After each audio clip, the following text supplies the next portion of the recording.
Assalamualaikum warahmatullahi wabarakatuh. Innal hamdalillah nahmaduhu wa nusalli wa nusallimu ala rasulihil karim. Ashhadu an la ilaha illallah wa ashhadu anna Muhammadan abduhu wa rasuluh. Allahumma salli ala sayyidina Muhammad wa ala ali sayyidina Muhammad. Amma ba'd. Sahabat beriman yang dirahmati oleh Allah Subhanahu wa taala, salat subuh memiliki nilai yang tinggi dalam syariat Islam. Bahkan Rasulullah SAW mendoakan langsung umatnya yang menunaikan salat subuh. Orang yang menunaikan salat subuh juga disaksikan oleh para malaikat. Akan tetapi ada bacaan surah pendek yang tidak dianjurkan. Lantas apa keutamaan salat subuh? Bacaan surah apa yang tidak dianjurkan di waktu subuh?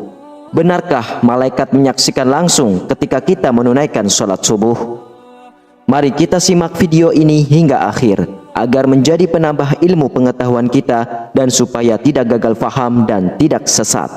Apa keutamaan menunaikan sholat subuh?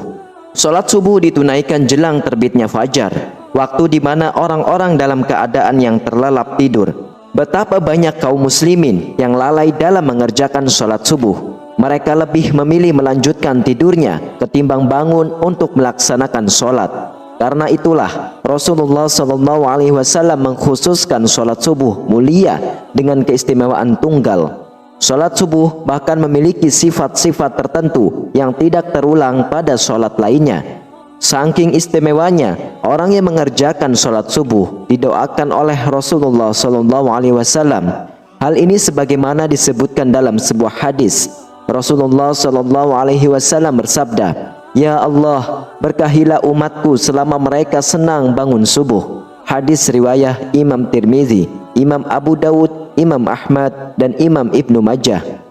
Apabila Rasulullah SAW yang berdoa, bahkan tidak ada perantara di antara Rasulullah dengan Allah Subhanahu wa taala. Secara jazadiyah, Rasulullah SAW yang paling dekat dengan Allah Subhanahu wa taala. Dalam hadis lain dijelaskan bahwa orang yang melaksanakan sholat subuh berada dalam jaminan Allah Subhanahu wa taala. Rasulullah SAW bersabda, "Siapa yang menunaikan sholat subuh, maka ia berada dalam jaminan Allah." Bahkan jangan kau mencari jaminan Allah dengan sesuatu selain dari sholat, yang pada saat kau mendapatkannya justru kamu tergelincir ke dalam api neraka. Hadis riwayah Imam Muslim. Apabila Allah Subhanahu wa taala yang memberikan jaminan, mungkin akal manusia sulit untuk menjangkau dan menebaknya. Di antara janji Allah bagi hambanya yang taat menunaikan ibadah sholat subuh adalah kelak di surga nanti akan melihat Allah Subhanahu wa taala. Hal ini sebagaimana sabda Rasulullah SAW. Kami sedang duduk bersama Rasulullah SAW ketika melihat bulan purnama. Beliau berkata, "Sungguh kalian akan melihat Rabb kalian sebagaimana kalian melihat bulan yang tidak terhalang dalam melihatnya. Apabila kalian mampu, janganlah kalian menyerah dalam melakukan sholat sebelum terbit matahari dan sholat sebelum terbenamnya matahari, maka lakukanlah." Hadis riwayah Imam Bukhari dan Imam Muslim. Di dalam Al-Quran juga telah dijelaskan bahwa sholat subuh merupakan waktu yang paling baik untuk mendapatkan rahmat dan ridho dari Allah Subhanahu wa taala. Allah Subhanahu wa taala berfirman, "Dan bersabarlah kamu bersama-sama dengan orang-orang yang menyeru Tuhannya di pagi dan senja hari dengan mengharap keindahannya. Dan janganlah kedua matamu berpaling dari mereka karena mengharapkan perhiasan kehidupan dunia. Dan janganlah kamu mengikuti orang yang hatinya telah kami lalaikan dari mengingat kami, serta menuruti hawa nafsunya, dan adalah keadaan itu melewati batas." Quran Surah Al-Kahfi ayat 28. Lantas, surah apa sajakah yang tidak dianjurkan dibaca ketika sholat subuh? Begitu utama dan keistimewaannya sholat subuh, sampai ada bacaan surah tertentu yang tidak dianjurkan. Dalam Al-Quran Surah Al-Isra ayat 78 dijelaskan bahwa malaikat menyaksikan langsung orang yang menunaikan ibadah sholat subuh. Dari tafsir ayat tersebut, para ulama menyimpulkan bahwa pada sholat subuh setelah bacaan Al-Fatihah disunahkan membaca Al-Quran yang panjang, baik surah ataupun ayat, di mana tradisi nabi-nabi terdahulu yang kemudian dilanjutkan oleh Rasulullah SAW, para sahabat, tabi'in, dan salafus soleh membaca ayat-ayat ataupun surah yang panjang ketika menjadi imam sholat subuh. Maka dari itulah seorang imam sholat subuh setelah membaca surah Al-Fatihah janganlah membaca surah pendek, apalagi super pendek seperti Al-Ikhlas, Al-Falaq, dan An-Nas. Ini bukan masalah sah dan tidak sahnya dalam bacaan dalam sholat, melainkan masalah untung dan rugi.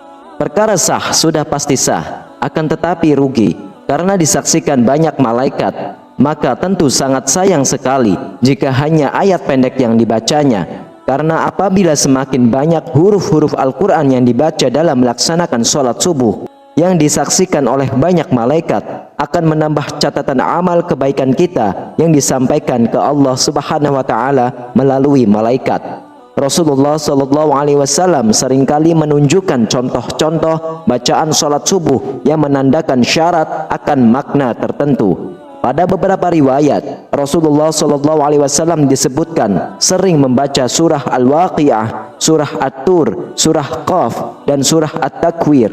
Rasulullah SAW juga biasa membaca surah Ar-Rum, surah Yasin, dan surah As-Saffat. Dari Jabir bin Samurah, ia mengatakan Rasulullah SAW melakukan sholat-sholat wajib seperti sholat yang kalian lakukan sekarang ini. Akan tetapi terkadang beliau meringankannya, sholat beliau lebih ringan daripada sholat kalian.